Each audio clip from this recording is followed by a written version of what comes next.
So this week we're going to continue our message series, Encountering Jesus, just like Jason here said a few minutes ago. Last week, Pastor Jason shared with actually one incident that involved two individuals. Really three if you get right down to it. So last week we looked at Jairus, and him coming to Jesus with a desperate need for a life-threatening situation in his daughter's life. So as he comes to Jesus and he implores and begs Jesus to come and heal his daughter, along the way, there's a lady that approaches Jesus. And she comes up to him and she reaches out and she touches just the very bottom of his robe. And she's healed from a life-debilitating need in her life. And then from there, Jesus goes and he heals and he resurrects Jairus' daughter. So in that situation, you see three individuals with a very desperate need for Jesus. And as you look at each one of those, as you look at Jairus and you look at the woman, in both of those cases, they came to Jesus. They had a need, and I'm going to move this just a little bit. My wife likes my beard, but I don't think this mic does. In both cases, they had a desperate need for Jesus. But did they wait for Jesus to come to them? Did Jairus sit at home going, oh, wow, I wish Jesus would come to me. I hear he's in town. I hope he comes to my front door. Or did this lady wait and wait and wait and wait for Jesus to show up wherever she was? No, they didn't, did they? They went after Jesus. They pursued their encounter with Jesus. And this morning what I want us to do is look at another individual who made that choice. We have a leper. This is a man who has been shunned by society because of his disease, but beyond that, he has been religiously proclaimed unclean. So he is living outside of society. But what he does is he doesn't sit wherever it is he is, and he doesn't hope, and he doesn't pray for Jesus to show up at his doorstep. He makes a decision to go looking for Jesus. So in Mark chapter 4, we pick up, and it says in Mark chapter 4, we're going to start in verse 40. And a leper came to him. Very simple way to start the verse. And a leper came to him. We don't have much information about that leper. But when we start and take a look at the fact that he's a leper, there's a lot of things that we can start inferring about this man's life. Now, first of all, when we think of leprosy, we tend to think of how we see leprosy today, or what is also known as Hansen's disease. Hansen's disease was discovered, found. The bacteria that caused it was isolated by a Norwegian physician by the name of Gerhard Hansen. And that's the way we tend to see leprosy. The fact is, how many of you, don't raise your hands, I won't embarrass you, but how many of you have been doing the daily Bible readings? How many of you really enjoyed your time going through the book of Leviticus? Boy, wasn't that great. All of the, that has got to be the bloodiest book there is. I mean, all of the lambs and the goats and the bulls and the doves that are slaughtered as a result of the practice of making sacrifices and making atonement for sin. But as you were reading through the book of Leviticus, you came to chapter 13. And in the chapter 13 of the book of Leviticus, God lays out very specific rules and regulations and basically a law about how to handle those with what is called a leprous disease. And as you go through Leviticus chapter 13, what you see is that there is not one classification or one type of leprosy. In fact, what they call a leprous disease covers a range of skin conditions.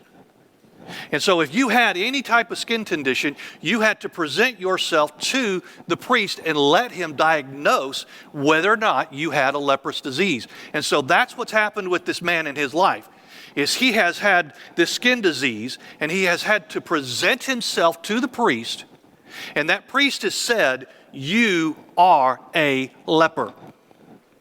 And because of the fact that you are a leper, when you get that label, your life is changed forever. When you are told that you are a leper, you are basically told that your life is over as you know it. Whatever status you have in life, whatever position you have in society, that is gone. From that point forward, according to the Levitical law, you have to wear only clothes that are torn. Now, if you're a person of status, do you look in your closet and see any clothes that are torn?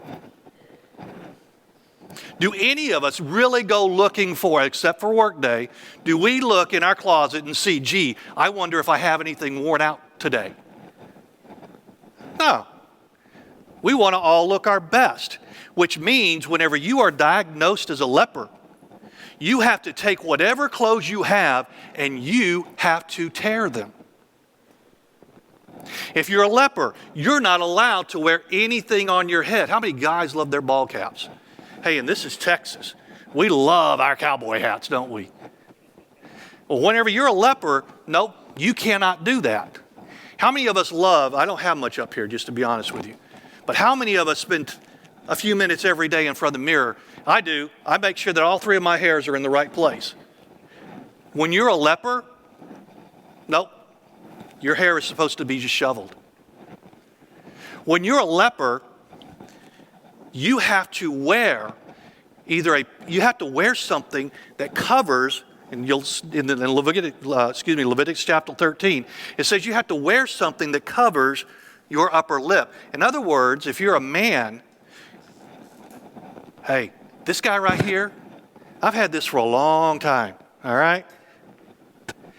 If you're a man, you have to wear a strip of cloth that covers your mustache, your mouth, and your beard. For you ladies, you just have to wear something that covers your mouth. So here you are. As a leper, you are being told what you must wear. You're also told that once you are diagnosed as a leper, you're told that you can no longer live in a city. From this point forward, you have to live outside of the city. If you do travel into the city, you know what you have to do at that point? Or if you see anyone coming near you, do you know what you have to do? You have to cry out, unclean, unclean. You have to draw attention to yourself, and you have to warn others about you. You are not allowed any human contact, whether casual or intimate, once you are diagnosed as a leper. When you are diagnosed as a leper, you are driven out of society and you are cut off from humanity. You live a life, if you have any kind of social life, it's only with those who are like you. This is what that man was faced with. This man was cut off from his family. He was cut off from society. And for all intents and purposes, he was cut off from humanity itself. He was living a life of complete and total isolation. So this, just because he had a skin disease, just because somebody else said, you are a leper. This is the life that he's living right now. And in that desperate situation, he makes a choice. And a leper came to Jesus. Look what he does. He comes to Jesus. This man does exactly what he's not supposed to do. Now, whether or not he cries out, unclean, unclean, as he approaches Jesus, the fact is he came to Jesus when he's been told specifically, you do not go near anyone. And yet he comes to Jesus and he kneels and he pleads with him, he implores him. He doesn't only come to Jesus, but he throws himself at the feet of Jesus and then he begs Jesus. I want to ask you a few questions this morning. And the first one I want to ask you is, are you looking for Jesus? This man made a conscious decision. I hear Jesus is in town, and I'm going to do the one thing that I have been told that I am not supposed to do. I am not supposed to have any contact whatsoever with anyone outside of my own community. If you're not like me, then I cannot go to you. And yet what does he do? He goes running to Jesus. He throws himself at the feet of Jesus and he begs Jesus. Are you looking for Jesus this morning? Are you faced with that desperate situation? Are you praying? Are you pleading? Are you begging him to move in your situation? Are you looking for Jesus? Now, some of us may go, well, why do I need to go looking for Jesus? All right? He knows who I am. He knows what I'm going through. He knows the situation that I'm in. Why do I need to go looking for him? Why doesn't he come to me? Well, you ever heard of being obedient? Matthew chapter 7 and 8. Jesus himself says this, ask and it will be given to you, seek and you will find, knock and it will be open to you. For everyone who asks receives, and the one who seeks finds, and to the one who knocks it will be open. Are you looking for Jesus?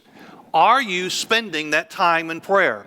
Are you spending that time? We've laid it out for you. We've given you an easy path to reading the Bible. Every morning, you can get a text, and it can tell you exactly which scriptures to read for that morning. How easy does it get than that? Are you taking the time to read the scriptures? Are you begging him to move on your behalf? Are you looking for him? And a leper came to Jesus imploring and kneeling and said to him, if you will, you can make me clean. If you will, you can make me clean. He came to Jesus because he knew Jesus could heal. He knew, he'd already seen the evidence. He probably even heard the stories of what Jesus had done for everybody else. He knew what Jesus had done for everyone else. He knew that Jesus was a man who had the ability to heal him. But what does he say? If you will, I know you can. I've seen you, I've heard you do it for others. But will you do it for me? Will you believe that Jesus will act for you? You probably say, you know what, I pray for others. I mean, we all have our top 10 list. Most of us have a top 10 list. Jason has encouraged us to make that list of people that we know are far from God and that we want to be saved. And so we have our top 10 list, and we pray through that top 10 list, and we believe that God is going to do something in the lives of those 10 individuals. But do we believe that he's going to do something for us? We say we have faith, and we say that we have faith whenever we pray for somebody. You know, like right now, my father is in the hospital. I'm praying that he gets better, and I am praying that he's going to be released from the hospital soon. I'm praying for him, and I believe that God is going to move in his behalf. You're probably going through the very same thing with somebody. But then when it comes to you personally, do you believe that Jesus will do something for you, that he will act on your behalf? Do you trust Jesus for yourself? Do you have faith in him? The leper said, if you will, you can make me clean. Now look what he was asking. He's not asking for Jesus to heal him.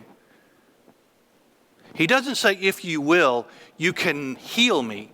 He says, if you will, you can make me clean.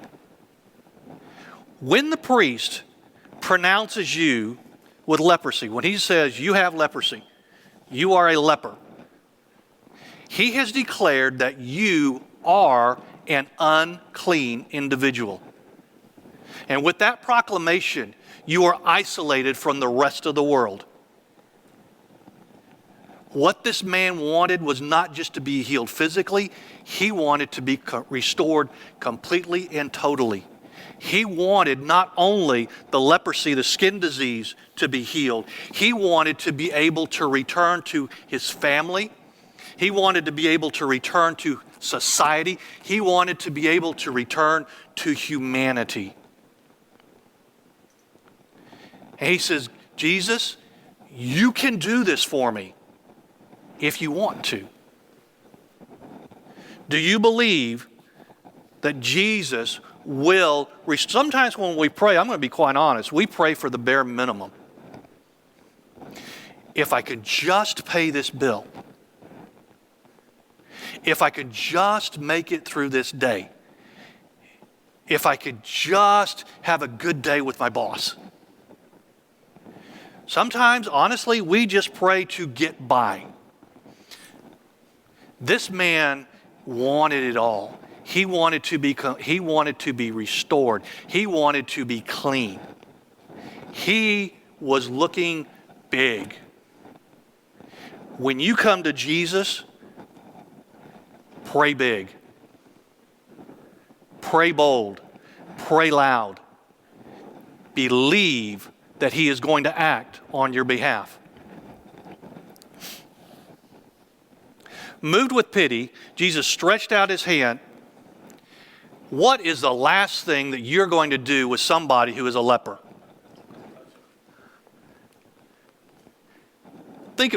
All right, let me ask you this.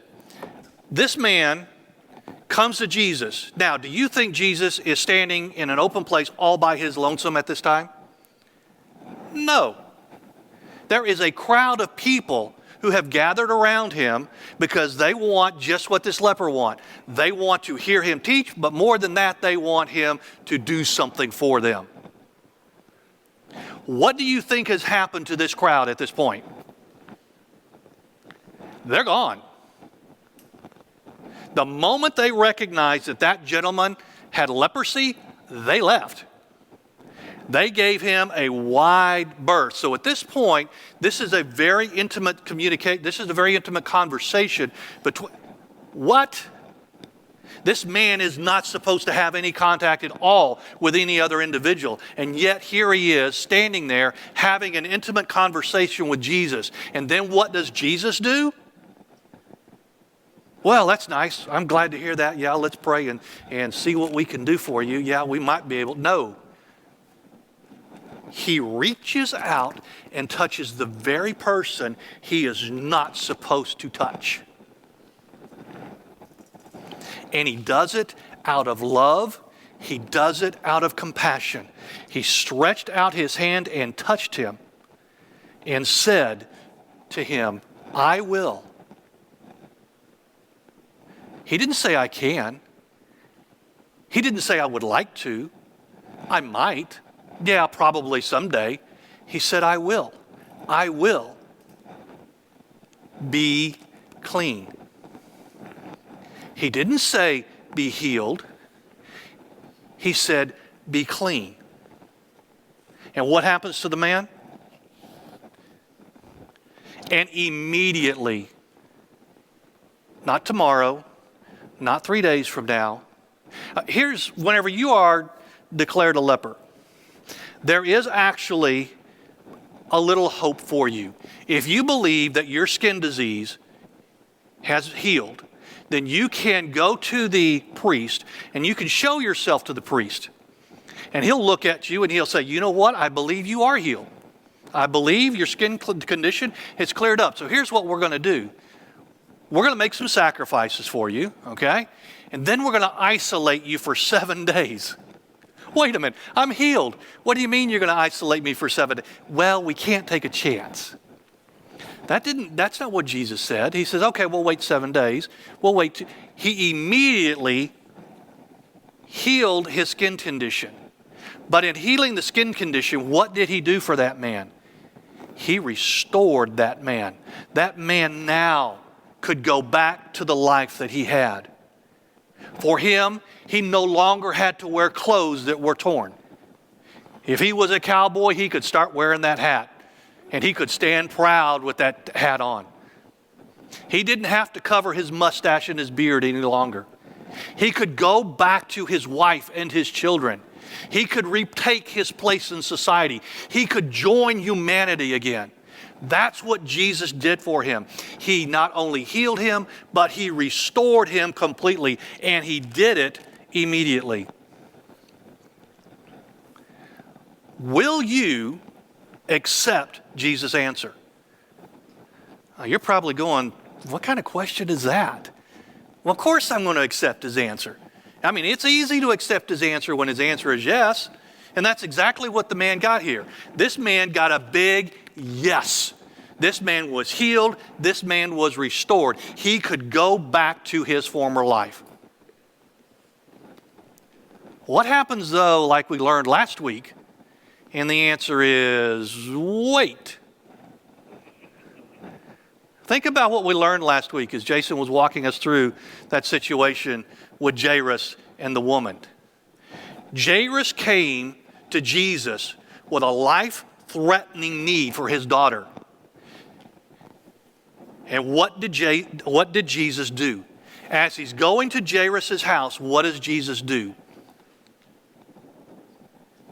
Jairus' daughter is about to die. If something doesn't happen and happen quickly, she is going to die. So what does Jesus do? He stops. Right in the middle of the crowd, he stops. And why does he stop? Because some woman, some random lady reaches out and touches the bottom of his robe. But this random lady had been faced with a life-debilitating situation for 12 years. So Jesus tells Jairus, you're going to have to wait while I deal with this lady. In the meantime, that lady has had to wait 12 years to be healed. Sometimes the answer is going to be wait. And as Jason taught us last week, in that wait, you feel like your life is on hold. There's a pause. It's like somebody has reached out, grabbed the DVR remote, and pressed pause. Now, don't you hate it when that happens? You're in the middle of your favorite show, and your kid runs up, grabs that DVR, and places that show on pause so he can talk to you? Drives me crazy. But there are times when you feel like your life is on pause, and as he taught us last week, God has a purpose in that pause. Sometimes the answer is yes, yay. Sometimes it's, let's wait. Sometimes that answer is going to be no. You are going to get a no at some point in your life, and that no is going to come from Jesus.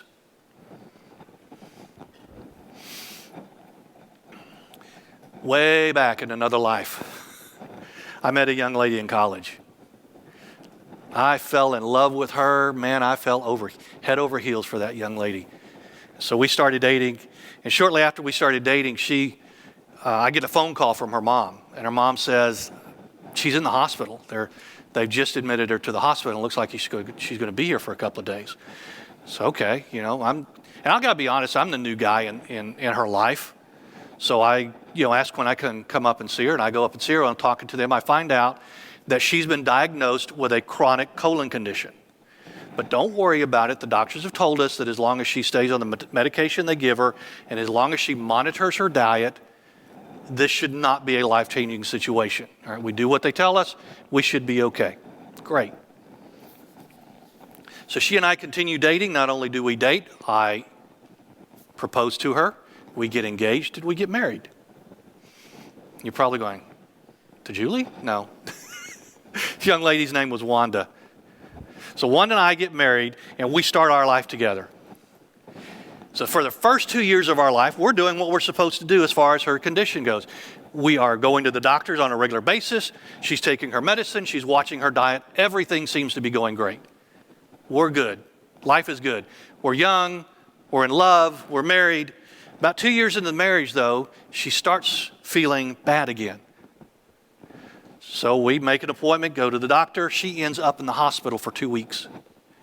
During that process, during that time, they come back and they tell us that she, not only does she have this chronic colon condition now, she has cirrhosis of the liver. I said, oh, she never drank a drop in her life. Well, we find out a little later that the chronic condition, there's a correlation between the chronic condition she has and cirrhosis of the liver. So now here we are faced with a whole new outlook on our life, because there's really only one solution to cirrhosis, and that's a liver transplant. Or it's a complete and total healing from God.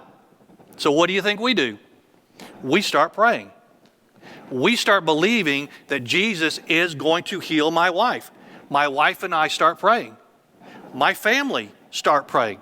Her family starts praying. Our whole church starts praying. We are all praying and believing that Jesus is going to heal her, and that the answer to our prayer is going to be a resounding yes. Well, 2 years after she's diagnosed with cirrhosis, her kidneys start failing. So here we are, we're still trying to manage the chronic condition, we're dealing with cirrhosis, and now her kidneys are going bad. And what do? We double down. We pray more. We believe more. We hold on to Jesus. We run to Him. We throw ourselves at His feet. We beg Him, and we expect Him to say yes.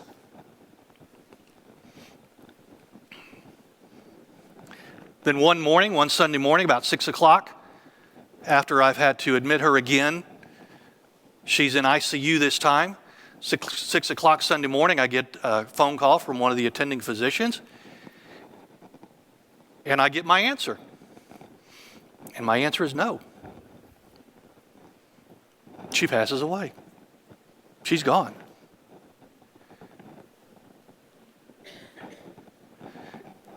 That's a reality. Will you accept His answer when it's no?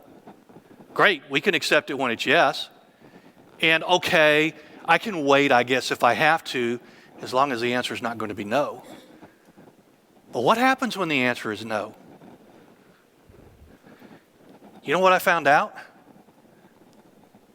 In the no, Jesus is not telling you, I'm done with you. In the no, He's not saying, I'm giving up on you. In the no, He is not saying, don't you ever show up at my feet again. In the no, He never says, I am done with you. There is life after the no. The no was for that one situation. It was for that one prayer. But life goes on after the no. And you know what happens? 4 years after I lost her, April 1994, Julie and I get married. November 1996, our first son is born. February 1999, our second child is born. April 2001, our third son shows up and says, I am here. Ready or not, world, here I am. There is life after the no. That one time, that one question, that one prayer, He answered no. And several other prayers, He's answered no. But there's life after the no. So you keep running to Him. If He says no, okay, God, that's your answer. I got something else going on. You keep running to Him. You keep begging Him. You keep after Him. You keep pursuing Him. Are you going to accept His answer?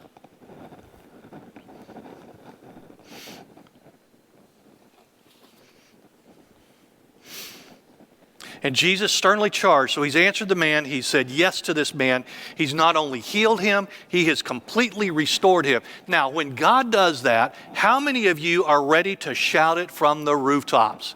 Look what God has done in my life. You see this? This is baby skin here, man. This is like nothing you've ever seen. This is smooth as a baby's bottom. You better believe it. You see that? That's my wife. That's my children. I get to go home to them tonight. I get to go home. My home that I've never been in, that I have, however long I've been diseased. I've not been able to step through the door. In fact, if I even walk into the city where my home is, I have to yell out, unclean, that is over. Look at me and what God has done for me. But what does Jesus tell him to do?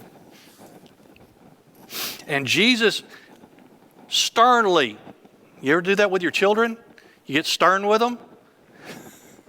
This is not a please don't, or I really don't want you to. This is a you will not. And Jesus sternly charged him and sent him away at once and said to him, see that you say nothing to anyone. Now, you're thinking, well, wait a minute, what about this crowd? Don't they see what's happening? And the answer probably is no. Because what has this crowd done? They've given them a lot of space because this man's a leper. So this conversation and what Jesus has done for him is just simply between this former leper and Jesus. And so Jesus is telling him, don't you go through this crowd telling them what I just did for you. What I want you to do is what you're really supposed to do. I want you to follow your law. The Old Testament law says that you are to go to the priest and show yourself for your cleansing what Moses commanded. I want you to do what Moses commanded you to do. I want you to go to the temple. I want you to show yourself to the priest. I want the priest to make the necessary sacrifices. I want you to go through that 7-day quarantine. And on the 8th day, I want you to make the rest of your sacrifices. I want you to follow the law that Moses has commanded you. And in that time, I want the only person, you can't go home and tell your wife, you can't go home and tell your children. For 8 days, the only person you can tell is some stranger in the temple.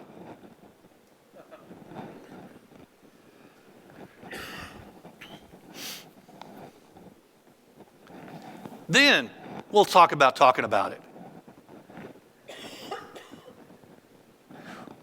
Will you do what Jesus tells you to do?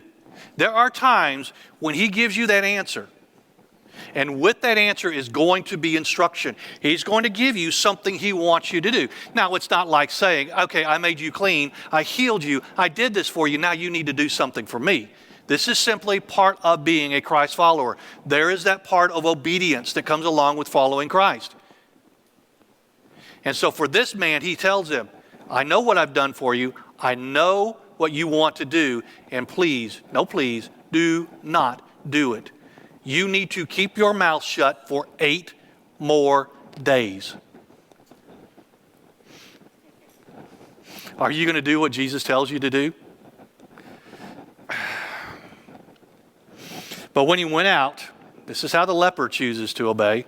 But when he went out and began to talk freely about it and to spread the news so that Jesus could no longer openly enter a town. That's a big deal. Quite honestly, when a leper gets clean, that's a big deal. That is going to draw some attention. And that's exactly what it did. It drew a lot of attention. People came looking for Jesus in numbers that they had not before. It was to the point to where he could not walk into a town. From that point forward, but was out in desolate place. He had to go to big, wide open spaces because the crowds were that were following him were so large. He had to find the most open space that he could because people were coming to him from every quarter. They were coming from this town and that town. It would be like saying, hey, I'm standing out here in League City, and the people are coming from Houston. They're coming from Pearland. They're coming from Friendswood. They're coming from Spring. They're coming from the Woodlands. They're coming from Kingwood, and they're traveling all the way down to League City. They're coming from Webster and Clear Lake. That's what it was like for Jesus when this man started and did what he was told not to do. When Jesus gives you an instruction, whether you understand it or not, there is a reason for that instruction. And that man, I don't know what Jesus had in store for him after 8 days. Unfortunately, this man will never know either. Will you, once you get your answer, Will you do what Jesus tells you to do? No encounter with Jesus is by happenstance. Whether he comes to you or you go to him, it's not just a happy coincidence that he showed up on the scene. But we, as Christ followers, have a responsibility. We are to pursue Jesus when we have that need. And our encounter with Jesus is going to depend on our choices. Are you going to go looking for him? Will you believe that he will do something for you? Will you accept his answer? Will you do what he tells you to do?